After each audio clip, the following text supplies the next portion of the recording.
तीनों स्वदेश पर आप देख रहे हैं हमारी खास पेशकश मिड कैप मसाला और आपके साथ मैं हूं अभिषेक सत्यव्रतम। इस शो में हम मिड कैप की तमाम हलचल पर नजर रखेंगे, साथ ही आपको बताएंगे ट्रेड के दमदार मौके। लेकिन पहले बाजार पर नजर डालते हैं, क्योंकि लगातार तीसरे सत्र में बाजार में आज गिरावट देखने को मिल रही है। निफ्टी हालांकि 50 अंक नीचे है। निफ्टी बैंक की बात करें तो देख रहे हैं कि 56,400 के आसपास कारोबार हो रहा है, लेकिन 130 अंकों के आसपास की गिरावट है। लेकिन थोड़ी चिंता की बात यह है कि एडवांस डिक्लाइन रेशियो कमजोर है, क्योंकि 1750 शेयर नरमी के साथ कारोबार कर रहे हैं और जो तेजी है 950 शेयर में। और साफ साफ ये क्लियरली इंडिकेट कर रहा है कि मिड कैप और स्मॉल कैप पर भी दबाव जारी है। दोनों के दोनों इंडेक्स आज गिरावट के साथ आपको कारोबार करते हुए दिखाई देंगे। 0.25% से लेकर आधे % के आसपास तक की नरमी है। इंडिया विक्स करीब करीब 11.5 के ऊपर है और 3.5-4% के आसपास का उछाल देखने को मिल रहा है। लेकिन आज बाजार पर दबाव बनाने का काम किया है आईटी शेयरों ने, और इसके अलावा कोटक बैंक ने। कोटक बैंक के नतीजे कमजोर आए, शेयर टूट गया है करीब 7%। रिकवरी की कोई कोशिश नहीं हो रही है। और इसके अलावा हम देख रहे हैं कि विप्रो कमजोर है, टाइटन में कमजोरी है, भारतीय एयरटेल में कमजोरी है। निफ्टी पर यह दबाव बनाने का काम कर रहे हैं। लेकिन जहां से सपोर्ट है, फार्मा शेयर आज लगातार 5वें सत्र में हम देख रहे हैं कि रुझान तेजी का दिखा रहे हैं। सिप्ला ऊपर है। इसके अलावा आप देखेंगे कि मिड कैप में लॉरस लैब्स में 7% का उछाल है। और इसके अलावा डाबर में तेजी हम देख रहे हैं कंजम्पशन बास्केट में। फाइनेंशियल जो स्टॉक्स हैं वो भी बाजार को आज सपोर्ट करने का काम कर रहे हैं। श्रीराम फाइनेंस है निफ्टी का टॉप गेनर, करीब 2.25% के आसपास की तेजी इस शेयर में आपको दिखाई देगी। लेकिन मिड कैप के बड़े मूवर्स कौन से हैं, या खबरों के दम पर कहां पर एक्शन हो रहा है, ये जान लेते हैं। और लेके आते हैं 3 तस्वीरें आपके स्क्रीन पर। सीडीएसएल करीब 2% गिरा है। नतीजे इसके कमजोर आए थे। मुनाफे में हमने देखा था कि करीब 68% के आसपास की गिरावट ही आई थी, तो ये शेयर आपको आज कमजोर दिखेगा। लेकिन लॉरस लैब्स आज 7% ऊपर है करीब ये, और ये लगातार मजबूती हम लॉरस लैब्स के शेयर में देख रहे हैं। 13 जून से अगर अब तक देखेंगे तो शेयर करीब 30% चल गया है। और इस शेयर को हमने अपने खास सेगमेंट डीप डाइव रिसर्च में भी शामिल किया था और बताया था कि इसमें तेजी बन सकती है। आज की तेजी के पीछे ट्रिगर यह है कि आंध्र प्रदेश में कंपनी नई यूनिट लगाएगी और इसके चलते शेयर करीब 6 से 7% मजबूत है। लेकिन वर्लपूल कंज्यूमर ड्यूरेबल वाली कंपनी है ये, और करीब 3% की कमजोरी शेयर में हम देख रहे हैं। वजह यह है कि जून तिमाही में आय में करीब 2.5% के आसपास की कमी आई है और ये शेयर कमजोरी का शिकार हो रहा है। तो 3 में से 2 शेयर आप देखेंगे कि कमजोरी वाले हैं। एक शेयर में आज के सत्र में हम तेजी देख रहे हैं। लेकिन आगे बढ़ेंगे और अपने एक्सपर्ट को जोड़ेंगे और उनसे चर्चा करते हैं कि आपकी रणनीति क्या होनी चाहिए। लेकिन उसके पहले एक मेहमान को अपने साथ जोड़ेंगे, और आज हमारे साथ जुड़ रहे हैं महिंद्रा लाइफ स्पेस के मैनेजमेंट को शामिल करेंगे। और इसके अलावा शो में मेरे एसेट शेयर खान के कुणाल शाह भी जुड़ गए हैं। कुणाल जी, बहुत शुक्रिया आपका समय देने के लिए। स्वागत है आपका टीनो स्वदेश पर। कुणाल, निफ्टी हम देख रहे हैं कि 3 दिन की गिरावट आज हो गई है और चलने के लिए ट्रिगर्स का अभाव है। एफआईज भी बाजार से दूरी बनाए हुए हैं, नतीजे सपोर्ट कर नहीं रहे हैं। रणनीति क्या होनी चाहिए कुणाल, और कहां तक आपको लगता है कि मामला सेफ है निफ्टी की अगर बात करें तो? गुड आफ्टरनून अभिषेक, और गुड आफ्टरनून सभी दर्शकों को। डेफिनेटली अगर हम बात करें, हमने लास्ट वीक भी यही बात की थी जब हम ये शो पे थे, कि निफ्टी कहीं ना कहीं वीक होते जा रहा है। हम जब तक 20 डीएमए क्रॉस नहीं करते हैं तब तक ट्रेंड नेगेटिव है। हमने जो रीसेंट स्विंग लो था 24,882 का, वो भी ब्रेक कर दिया है। सो कहीं ना कहीं निफ्टी में ये डाउन ट्रेंड इंटैक्ट है। मुझे लगता है और भी डाउनसाइड बाकी है। निफ्टी अपना जो गैप एरिया था वो फिल करने आएगा। 24,450 के आसपास का लेवल है, तो 24,500 450 तक की जगह है निफ्टी में डाउनसाइड आने के लिए। सिंस हमने ऑलरेडी पिछले 2 दिनों में सेलिंग प्रेशर देखा है, तो आज हम कंसोलिडेट करेंगे। हम शायद एक पुल बैक भी दे सकते हैं, बट वो पुल बैक भी एक अपॉर्चुनिटी रहेगी सेल करने के लिए। सो हमारा व्यू नेगेटिव है निफ्टी पे। हमें लगता है 24,500 450 तक के लेवल्स निफ्टी में डाउनसाइड पे आएंगे, जहाँ पे लोअर टॉप लोअर बॉटम अभी भी इंटैक्ट है। सो डाउनसाइड अभी भी ओपन है निफ्टी में। बाउंस मिले तो यूटिलाइज करें उसको सेल करने के लिए। जहाँ तक बैंक निफ्टी की बात है, आज आई थिंक आज या कल का ट्रेडिंग सेशन दोनों में से एक जो भी है वो एक क्रूशियल रहेगा, क्योंकि बैंक निफ्टी 56,200 पे सपोर्ट ले रहा है। उसने ये तीसरी बार है जो सपोर्ट ले रहा है। अगर ये टूटता है तो बैंक निफ्टी में एक बड़ा फॉल आएगा, जो बैंक निफ्टी को 55,200 तक लेके जा सकता है। सो आप कहीं ना कहीं बोल सकते हो कि बैंक निफ्टी का एक मेक और ब्रेक लेवल के आसपास है। या तो हम यहाँ से रिवर्स हो जाएंगे और एक अच्छी रैली देखेंगे, या हम यहाँ से बहुत ही एक बड़ा करेक्शन देखेंगे जो बैंक निफ्टी को यहाँ से भी 1000-1200 पॉइंट का करेक्शन इजीली आ सकता है। सो बैंक निफ्टी में कॉशियस रहिए। अगर आप लॉन्ग होल्ड कर रहे हैं तो 56,200 का स्ट्रिक्ट स्टॉप लॉस रखिए, या आप आज का जो लो है या 56,200, ये मैं स्पॉट की बात कर रहा हूँ, स्पॉट पे आप उसको स्टॉप लॉस रखिए। अगर वो ब्रीच होता है तो फिर अपने लॉन्ग्स एग्जिट कर दीजिए, वहां से और 1000 पॉइंट की करेक्शन बैंक निफ्टी में आ सकती है। सो बैंक निफ्टी पे ओवरऑल व्यू हमारा अभी भी नेगेटिव है। Sell on rise again bank Nifty ने भी अपना 20 डीएमएल के नीचे ट्रेड कर रहा है, तो जब तक वो सरपास नहीं करता है तब तक view sell on rise mode का ही रहेगा।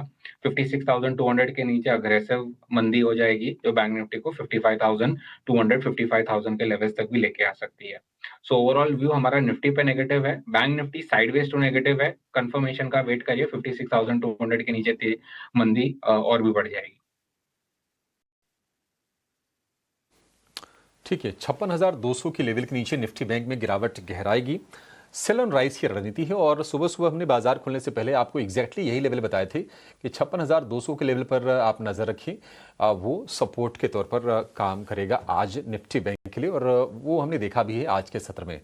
कुणाल जी, फिर ये बताइए कि मान लीजिए इंडेक्स पर किसी को ट्रेड अगर नहीं लेना है तो फिर स्टॉक्स में आपके हिसाब से मौके कहाँ पर हैं? आई थिंक यहाँ पे दो रिकमेंडेशन मैं करूंगा, एक बाय साइड है और एक सेल साइड है। पहले मैं बाय साइड डिस्कस करूंगा। I think life insurance as a space काफी अच्छा कर रहा है एंड मुझे लगता है यहाँ पे relative strength clear cut visible है। यहाँ से मेरा पिक रहेगा एसबीआई लाइफ। एसबीआई लाइफ में आप देखोगे कि एक स्ट्रॉन्ग मोमेंटम बाइंग है, हर डिप पे बाइंग इंटरेस्ट आ रहा है। इनफैक्ट ये वोलेटाइल मार्केट में one of the out performing stock रहा है और हमें लगता है कि आउट परफॉर्मेंस आगे जाके भी कंटिन्यू रहेगा। तो एसबीआई लाइफ पे बाय की सलाह है। सारे मोमेंटम इंडिकेटर्स ने एक बाय क्रॉसओवर दे दिया है, सो बुलिश सिग्नल भी ट्रिगर हो गया है। सो यहाँ से आप 1850 के आसपास चल रहा है करंट लेवल से बाय कर सकते हैं। 1800 का स्टॉप लॉस रखना है डाउन साइड पे। 1910 और 1940 ये दो टारगेट रहेंगे हायर एंड पे एसबीआई लाइफ पे। सेकंड कॉल है वो मेरा सेल साइड पे है और वो रहेगा गोल्ड के स्पेस में से, और रहती है टाइटन। सो टाइटन में हमने देखा है कि एक बेरिश फ्लैग बना है और आज वो फ्लैग नीचे की तरफ ब्रेक डाउन दिया है। सो यहाँ पे मंदी और भी बढ़ जाएगी टाइटन में। सो टाइटन में सेल की सलाह है। 3395 के आसपास चल रहा है, तो यही रेंज में के आसपास आप सेल कर सकते हो। स्टॉप लॉस आपको रखना रहेगा 3460 का। लोअर लेवल पे मैं टारगेट देख रहा हूँ, फर्स्ट है 3330 और उसके नीचे है 3290 का। सो टाइटन पे सेल की सलाह है, कोई भी बाउंस मिले उसको यूटिलाइज करें सेल करने के लिए। ठीक है, टाइटन पर आपके लिए सेल की सलाह है। एसबीआई लाइफ पर बाय की सलाह है। तो एक तेजी का शेयर और एक मंदी का शेयर टाइटन के लिए टारगेट होगा 3340 का और 3300 रुपये का, और एसबीआई लाइफ के लिए जो तेजी का जो लक्ष्य है वो होगा 1910 रुपये का और 1950 रुपये का। तो एक तेजी एक मंदी होगी कुणाल जी की तरफ से। आगे कुछ और हम शेयरों पर व्यू लेंगे कुणाल जी से, लेकिन महिंद्रा लाइफ के नतीजों की जरा बातचीत करते हैं। तिमाही नतीजे आ गए हैं और अगर हम महिंद्रा लाइफ के अगर हम नंबर्स की बात करें तो प्रॉफिट हो गया है करीब 4 गुना ईयर ऑन ईयर बेसिस पर, 302% का उछाल है। लेकिन अगर रेवेन्यू की बात करें, अगर आप इनकम की बात करें तो ईयर ऑन ईयर करीब 83% के आसपास की गिरावट है। तो इसकी वजह क्या है, आगे ग्रोथ की क्या कंपनी की योजना है, रियल एस्टेट में किस तरह के मौके कंपनी को दिखाई दे रहे हैं, कंपनी के प्लान्स क्या हैं विस्तार करने के लिए, इन तमाम चीज़ों पर बातचीत करते हैं। महिंद्रा लाइफ स्पेस के MD and CEO Amit Kumar Sinha हमारे साथ जुड़ गए हैं। सिन्हा जी, बहुत शुक्रिया आपका समय देने के लिए, स्वागत है आपका 18 आवर्स देश पर। पहला तो स्वाभाविक सा सवाल यही है कि प्रॉफिट में हम जंप देख रहे हैं, अच्छा खासा जंप है, रेवेन्यू गिरा है, तो जरा बताएंगे सर कि ये रेवेन्यू गिरा है बावजूद उसके प्रॉफिट ऊपर गया है, क्या कोई एक मुश्त आए एक्सेप्शनल गेन कोई है नंबर्स में? हाँ, तीन चीजें हैं वहां पे मैं बताना चाहूंगा आशीष जी।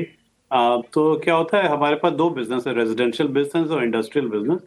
जो रेजिडेंशियल बिजनेस जो होता है उसका जो कंप्लीशन होता है तभी हम लोग उसको रिकॉग्नाइज कर सकते हैं रेवेन्यू।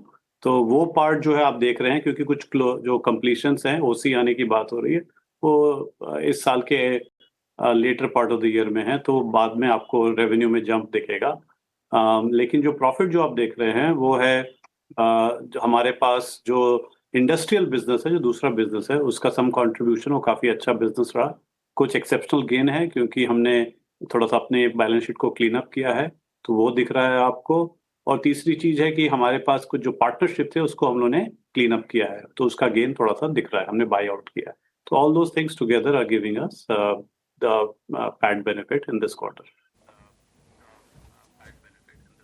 अमित जी, एक और चीज मैं देख रहा हूं कि जो आपके एक्सपेंसेस हैं ईयर ऑन ईयर करीब 60% के आसपास की कमी आई है। 97 करोड़ का फिगर आपने रिपोर्ट किया है।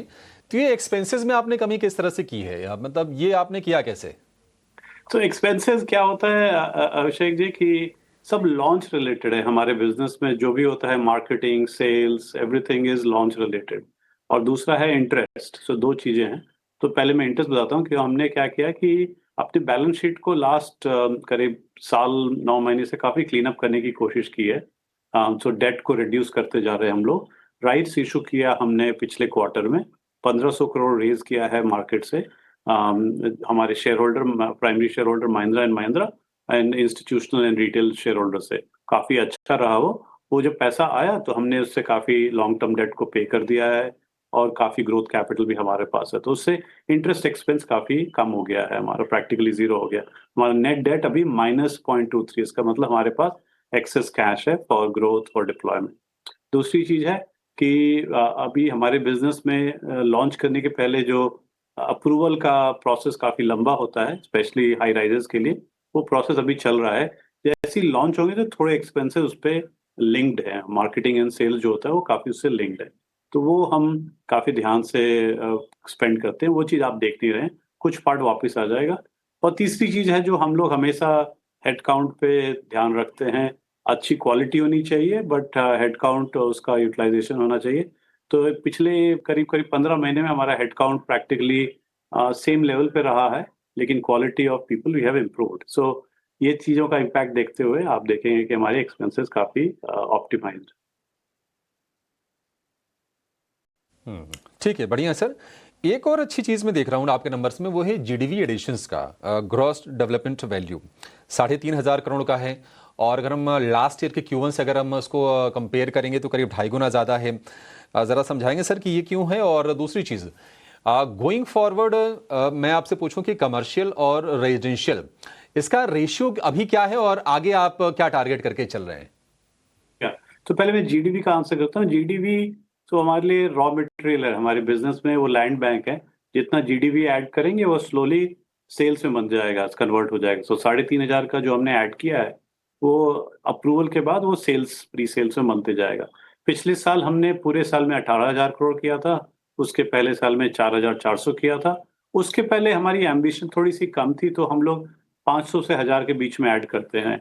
और मैं जब से आया हूँ तो हमने काफी माइंडसेट चेंज किया है। ग्रोथ एस्पिरेशन दिखा रहे हैं हम लोग 5 times in 5 years। So by 2030 हमारा गोल है कि हमारा प्री सेल्स करीब 10,000 करोड़ हो जाए, रेजिडेंशियल और आईसी इंडस्ट्रियल बिजनेस।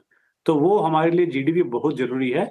और ये जीडीवी जो है वो सोसाइटी रीडेवलपमेंट का है, बैंगलोर में आउटराइट परचेज है। तो सब मिलके हमने अच्छा पोर्टफोलियो बनाया जो हमारे लिए काफी जरूरी है, ग्रोथ के लिए है, एग्रेसिव ग्रोथ के लिए। जो आपका दूसरा पार्ट का प्रश्न था कि हम आपको कि आगे का क्या चल रहा है, आगे का क्या प्लान है, उसके लिए हम लोग जो लॉन्चेस आने वाले हैं वो काफ़ी अच्छे लॉन्चेस हैं हमारे लिए। करीब करीब 6 से 7 लॉन्चेस इस साल में प्लान्ड है। तो वही जीडीवी धीरे धीरे कन्वर्ट हो जाएगा सेल्स में, और उससे हमें काफ़ी अच्छी ग्रोथ मिलेगी। एक आखिरी सवाल अमित सर, रियल एस्टेट में लोगों ने बहुत लंबे चौड़े गेंस देखे हैं। अगर हम 2022 और 2023 की बात करें, 2024 थोड़े से म्यूटेड थे। मार्केट आगे कैसा लग रहा है आपको? आप एक डेवलपर हैं, आप जरा अपना पर्सपेक्टिव बताइए। क्या आपको वही ग्रोथ दिख रही है, या फिर मतलब एक इन्फ्लेशन एडजस्टेड ग्रोथ आप उम्मीद करके चल रहे हैं? जी हाँ, वो थोड़ा सा केयरफुली, हम लोग थोड़ी कंजर्वेटिव कंपनी है, तो मैं आपको अपना व्यू दे रहा हूँ इस पे। जैसे रियल एस्टेट में 3 तरीके के बिजनेस होते हैं। 3 में भी 4। हमारा एक स्पेशल बिजनेस इंडस्ट्रियल है। आपने पहले प्रश्न पूछा था कि कमर्शियल कितना है। हमारे पास कमर्शियल नहीं, इंडस्ट्रियल बिजनेस है। तो अभी कमर्शियल काफी तेजी पे है। Office, GCC, Bangalore, Pune, NCR, even Hyderabad and Bombay, काफी डिमांड है उसमें। और उससे क्या होता है कि जॉब क्रिएट हो रहे हैं, उससे रेजिडेंशियल की डिमांड बढ़ती है। आई थिंक आपका मुख्य प्रश्न था कि रेजिडेंशियल में क्या हो रहा है, क्योंकि वहां पे सबसे ज्यादा कस्टमर्स डायरेक्टली खरीदते हैं। तो हमने जो 21, 22, 23, 24 तक देखा है, उसमें वॉल्यूम और प्राइस दोनों में ग्रोथ आया था, काफी ग्रोथ आया था। इनफैक्ट प्राइस तो काफी भाग गया था। लेकिन जो अभी हम लोग आगे देख रहे हैं, डिमांड तो अच्छी रहेगी, एंड यूजर डिमांड काफी अच्छी रहेगी, लेकिन जो प्राइसिंग ग्रोथ है वो थोड़ी सी बैलेंस हो जाएगी। हमने करीब करीब 10 से 15%, किसी साल में 20% भी देखा है किसी माइक्रो मार्केट में ग्रोथ एनुअली, वो अब नहीं होने वाली है। लेकिन जो आप मिक्स शिफ्ट हो रहा है, काफी डिमांड है लग्जरी की और प्रीमियम की, उसके कारण आपको लगेगा कि प्राइस बढ़ रहा है, लेकिन वो लाइक टू लाइक कंपैरिजन नहीं है। तो अगर लाइक टू लाइक कंपैरिजन लेके चलेंगे तो वॉल्यूम अच्छा रहेगा, डिमांड हेल्दी है, रेट कट हेल्प कर रहा है, जो रेपो रेट कट हुआ है अभी लास्ट 5-6 महीने में 100 बेसिस पॉइंट, वो काफी हेल्प करेगा, करता रहेगा। और जो लेकिन प्राइसिंग ग्रोथ जो रहेगी वो थोड़ा सा बैलेंस रहेगी, वो 4 से 5% हम लोग लेके चल रहे हैं एनुअली, तो थोड़ा कंट्रोल आएगा प्राइसिंग में। लेकिन मिक्स शिफ्ट में जो होता है प्राइसिंग का, वो आप देखेंगे कि ये 10% 15%, लेकिन वो एप्पल टू एप्पल नहीं है, वो थोड़ा सा डिफरेंट मिक्स है। ठीक है अमित जी, बहुत शुक्रिया आज आपका समय देने के लिए और हमसे नतीजों पर और आगे के आउटलुक पर विस्तार से बातचीत करने के लिए। अच्छा लगा सर बातचीत करके आपसे। चलिए, शो में एक छोटे से ब्रेक का वक्त हो गया है। ब्रेक के बाद जब लौटेंगे तो आपको एक ऑप्शंस की बहुत ही शानदार रणनीति बताएंगे और फोकस करेंगे कुछ और मिड कैप स्ट्रेटजीज पर। आप कहीं जाएगा नहीं।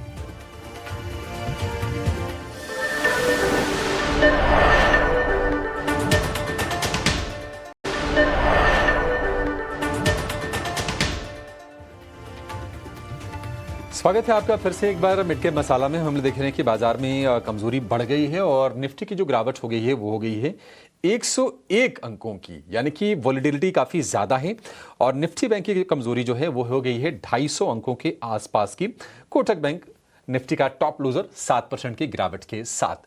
तो आज तीसरा सत्र है जब बाजार गिरावट का शिकार हो रहे हैं और ग्लोबल क्यूज, टैरिफ को लेकर अनिश्चितता, एफआईज की बिकवाली और हमारे अपने अर्निंग्स यानी कि Q1 के नतीजे, ये सारी चीजें हैं जो बाजार को परेशान करने का काम कर रहे हैं। लेकिन चलिए अब जानते हैं निवेश वाला एक शेयर मिड कैप का महारथी।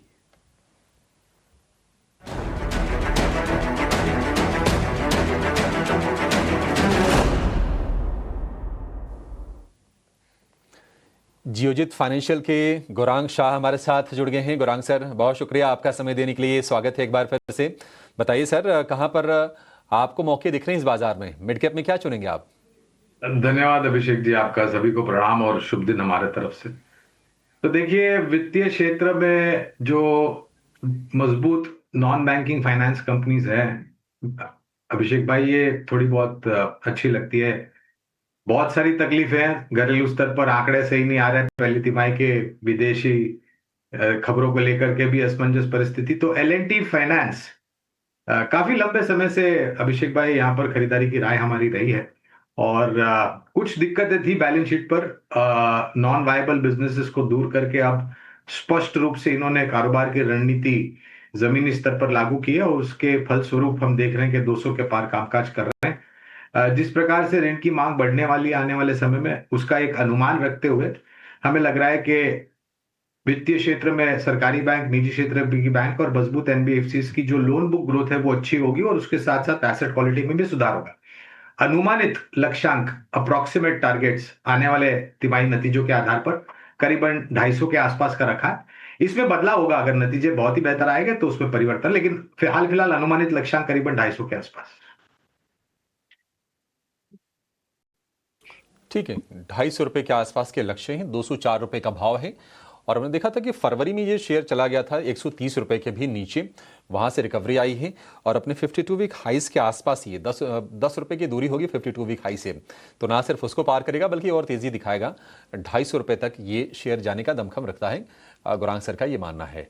12 महीने का आप इसमें नजरिया आप लेके चलिए और ये टारगेट अचीव होते हुए दिखेंगे। आज थोड़ा सा नरम है लेकिन पोटेंशियल है इसमें।